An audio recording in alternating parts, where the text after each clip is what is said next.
उत्तराखंड में इन दिनों खनन चर्चा का विषय बना हुआ है। त्रिवेंद्र सिंह रावत ने संसद में जो कहा, उसने उत्तराखंड में राज्य सरकार और भाजपा को असमंजस की स्थिति में लाकर खड़ा कर दिया है। जब एक ही पार्टी के नेता एक ही मुद्दे पर अलग अलग राय रखते हो तो उसके कई मतलब निकल जाते हैं। ऐसा ही कुछ त्रिवेंद्र सिंह रावत के बयान के बाद भी हुआ। हरिद्वार के सांसद त्रिवेंद्र सिंह रावत ने संसद में राज्य के अवैध खनन को लेकर बात कही। त्रिवेंद्र रावत के बयान के बाद विपक्ष खनन के मुद्दे पर सरकार को घेरने की कोशिश में जुटा हुआ है। धन्यवाद अध्यक्ष जी। मैं आज इस एक बहुत ही गंभीर और संवेदनशील विषय की ओर आपका ध्यान आकर्षित करना चाहता हूं।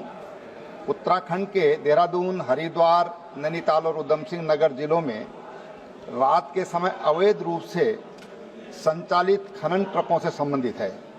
यह मुद्दा न केवल कानून और पर्यावरण सुरक्षा के लिए खतरा बनता जा रहा है, बल्कि आम जनता की सुरक्षा को भी गंभीर रूप से प्रभावित कर रहा है। यह देखा गया है कि राज्य सरकार और प्रशासन के स्पष्ट निर्देशों के बावजूद खनन माफिया द्वारा रात के समय ट्रकों का अवैध संचालन धड़ल्ले से किया जा रहा है।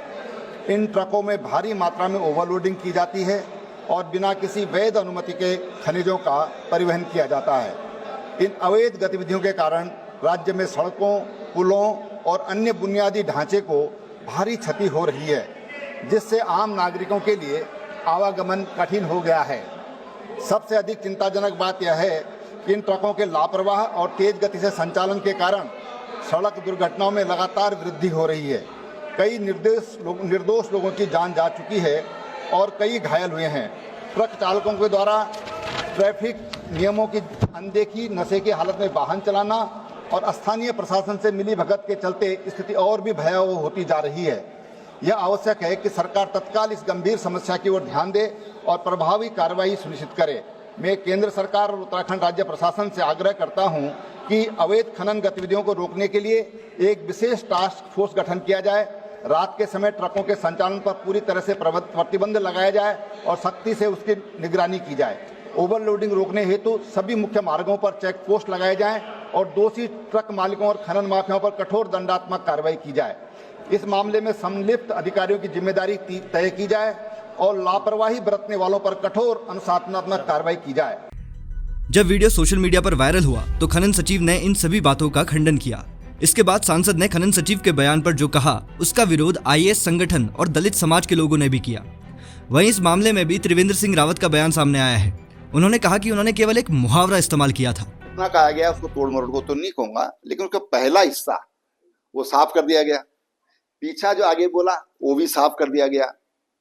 मैंने कहा था कि मैं नहीं जानता कि किसी अधिकारी ने क्या कमेंट किया है, पहली बात है। दूसरी बात, किसी अधिकारी ने अगर का कुछ कहा है तो उसको मुझे कुछ कहना ही नहीं है, अधिकारियों को मुझे कुछ कहना ही नहीं है। मैंने तो एक समस्या है उसको उजागर किया है, तो प्रसंग को हटा दिया गया और बीच का एक लाइन भी पूरी नहीं, एक कहावत है वो, उस कहावत को लोगों ने उसको उठाने का प्रयास किया। ये उनका कुत्सित प्रयास है, गलत है।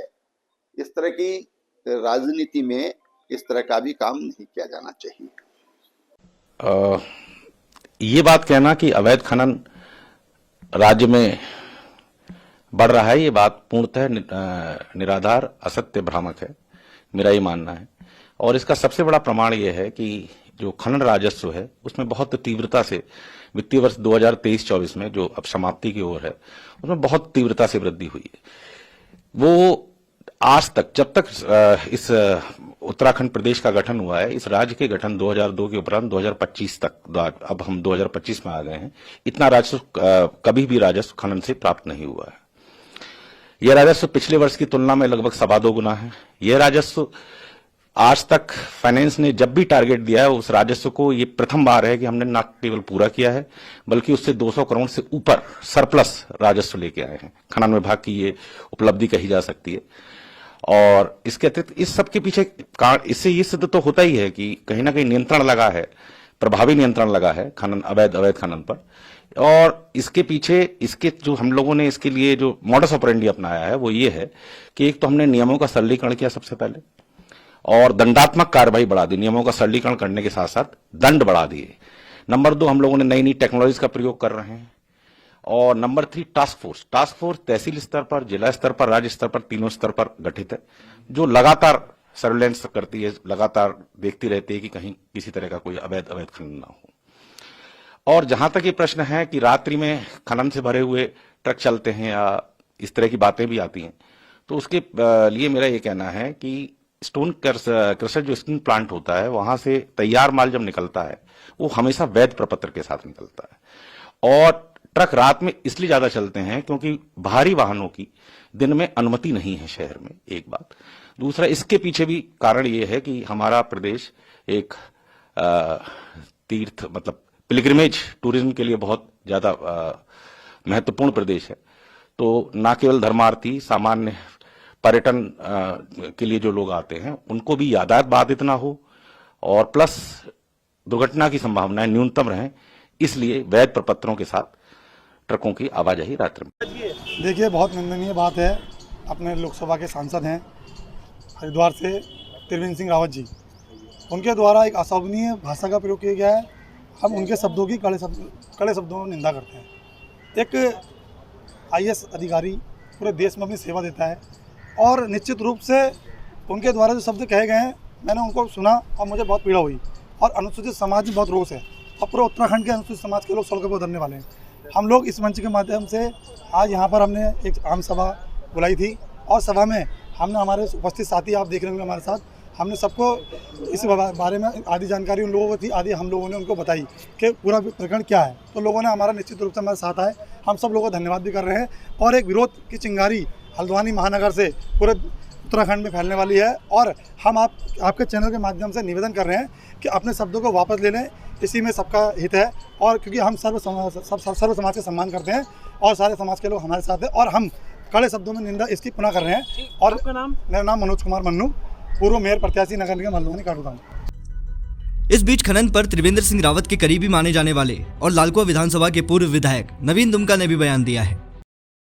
खनन विभाग और वन निगम अपनी जिम्मेदारी को कम से कम नंधौर और गोला के मामले में ठीक से निभा नहीं पा रहे हैं। उत्तराखंड के सचिव महोदय ने एक स्पष्टीकरण दिया है कि हमने 2010 में जितना खनन था उससे कई गुना अधिक जो है 24 में कर लिया। निश्चित रूप से खनन के नए क्षेत्र खुले होंगे कि जिन जगहों पर निजी क्षेत्र में खनन के पट्टे दिए गए, उन जगहों में खनन वालों ने इतना खोद दिया कि नीचे सुनने में आया कि पानी निकल गया, कीचड़ मिल गया।